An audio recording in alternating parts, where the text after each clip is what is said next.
Anak mau tanya, antum udah nikah? Masya Allah. Kalau boleh tahu nih, apa yang menyebabkan antum milih istri antum sekarang ini? Cantik. Masya Allah. Cantik luar dalam. Masya Allah. Mantap nih ya. Rasul sallallahu alaihi wasallam mengatakan tunkahul mar'a li arba'.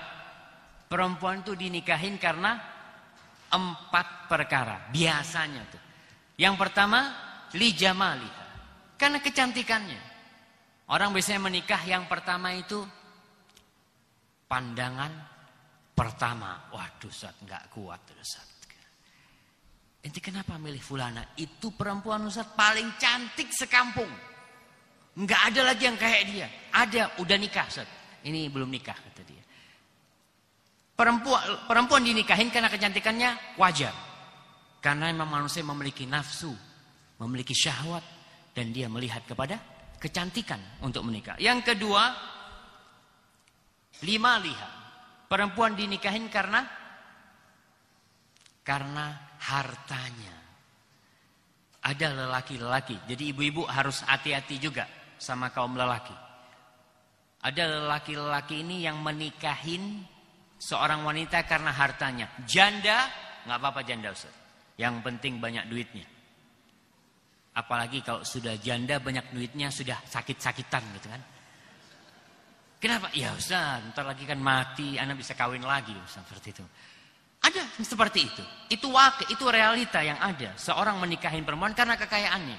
Dia ngomong, Ustaz, anak udah umur 25 tahun atau 30 tahun Ustaz. Hidup susah, mungkin anak nikah dengan perempuan kaya ini hidupnya lebih senang. Belum tentu. Kita bicara belum tentu. Yang ketiga, perempuan dinikahin karena lihasabiha, karena faktor nasab. Di Indonesia ini faktor nasab mungkin tidak terlalu kelihatan, tidak terlalu mencolok. Karena memang banyak yang tidak tahu sama nasabnya. Banyak yang tidak tahu sama nasabnya. Katanya itu salah satu warisan Belanda buat kita. Orang di luar Jawa masih punya nasab. Orang di luar Jawa itu masih ada harahap, ada siregar, ada apa lagi yang kalau di Sulawesi. Banyak mereka masih punya nasab. Di Jawa hampir nggak ada.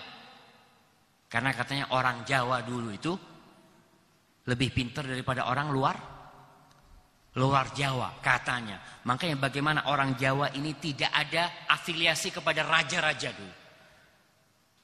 Mungkin ada yang keturunannya Gajah Mada gitu kan. Kan Gajah Mada di Jawa gitu kan. Jelas keturunannya di Jawa. Atau keturunannya raja-raja Jawa pada waktu itu. Itu katanya dihapuskan. Katanya. Makanya saya mau tanya nih. Tanya antum. Antum namanya siapa? Nah. Oh, antum. Tayyib, fadhal. Abdullah bin Abdurrahim bin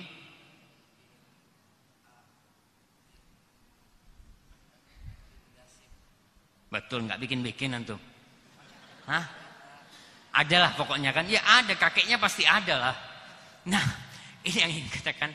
Nasab ini di Jawa kadang-kadang kurang dijaga. Padahal Islam itu benar-benar menjaga nasab. Bahkan Rasul sallallahu alaihi wasallam mengatakan, ta'allamu min ansabikum ma tasilu bihi arhamakum. Pelajari nasab kalian, pelajari. Ini perintah dari Rasul sallallahu alaihi wasallam, suruh pelajari nasab kalian. Untuk apa? Supaya kalian bisa silaturahim. Supaya kalian bisa silaturahim. Silaturahim ini sekarang sudah rusak di Indonesia. Yang ada silaturahim berangkat ke rumah temannya. Ana mau silaturahmi. Kemana? Ke tempat sohib. Ke tempat sohib mah bukan silaturahim. Apa kalau ke tempatnya teman? Ziarah. Ada orang ngomong, ana mau ziarah ke tempat antum ya. Dia bingung mah. Emangnya kuburan rumah anak? Ada ziarah gitu. Soalnya yang ada di pikiran masyarakat ziarah itu ke kuburan gitu kan. Padahal tidak. Ziarah itu ya ke rumah teman kita itu ziarah. Tapi ke rumah kerabat kita itu silaturahim. Menyambung rahim. Kita kembali kepada hadis ini. Bahwasanya wanita dinikahi karena nasabnya yang mulia. Mungkin dia keturunan Rasul sallallahu alaihi wasallam. Mungkin dia keturunan raja-raja. Keturunan orang terpandang, darahnya biru, Ada yang dokter di sini. Ada nggak darah biru itu? Entahlah. Biasanya orang kalau habis dipukul itu biru memang. Apa itu yang dimaksud darah biru? Wallahu a'lam bishawab. Tapi yang jelas faktor keturunan itu ada orang menikah. Kenapa inti menikah sama fulan? Anaknya raja. Anaknya gubernur. Anaknya presiden. Apalagi kan? Dengan harapan apa? Semua ini ada target orang itu menikah. Ya namanya menikah sama anaknya presiden umumnya kan. Paling enggak kan ikut terangkat lah saat. Anak kan selama ini enggak pernah ada yang tahu sama anak. Tapi kalau nikah sama anak presiden, ya kalau jalan di belakangnya presiden kelihatan paling enggak seperti itu. Itu. Yang keempat, lidiniha.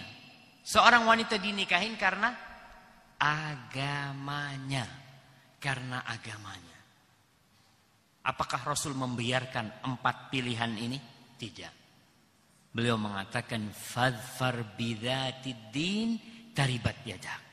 Rasul mengatakan beruntunglah engkau dengan perempuan yang agamanya baik. Taribat yadak, selamat kau nanti. Selamat kau. Kalau kau memilih dari keempat sifat itu yang agamanya baik, hidupmu selamat. Kira-kira ada enggak perempuan yang memiliki 4 kriteria itu?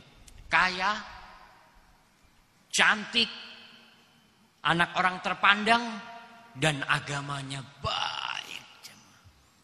Ada kira-kira? Langka, kayaknya itu sudah masuk di apa? Jenis book gitu ya. Tapi insya Allah masih ada ya orang yang seperti itu, walaupun langka, jarang sekali. Terus kalau umpamanya cantik, kaya, agama dan keturunannya nggak baik, jangan dinikahi. Nasihat Rasul SAW, jangan dinikahi. Itu kalau ingin hidup kita tentram. Kemudian Ustaz gimana nih? Perempuan jelek, nggak cantik, miskin, keturunan orang biasa-biasa. Tapi Ustaz, agamanya jangan ditanya Ustaz.